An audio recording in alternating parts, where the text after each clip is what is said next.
Akashvani eight 90। Akashvani के 90 गौरवशाली वर्ष पूर्ण होने पर सभी श्रोताओं को हार्दिक बधाइयाँ। यह संस्था न केवल सूचना और मनोरंजन का साधन रही है, बल्कि पीढ़ियों की आवाज और भारत की सांस्कृतिक धरोहर का प्रतीक भी है। बहुजन हिताय बहुजन सुखाय के अपने आदर्श वाक्य के साथ आकाशवाणी आज भी लाखों लोगों के जीवन का महत्वपूर्ण हिस्सा है। इस ऐतिहासिक उपलब्धि पर पूरी टीम को शुभकामनाएं। यह भारत के सांस्कृतिक, सूचना और प्रसारण के इतिहास में एक मील का पत्थर है।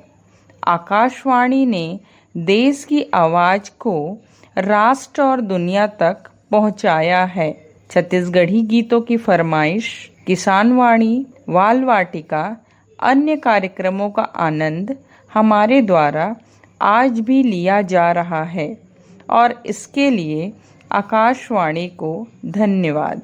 आकाशवाणी भारत के हर कोने को अपनी स्वर लहरियों से जोड़ने वाला मंच रहा है। यह केवल एक प्रसारण संस्था नहीं, बल्कि करोड़ों भारतीयों की भावनाओं की धड़कन रही है। पुनः आकाशवाणी को 90 वर्ष पूर्ण होने पर ढेरों बधाइयाँ।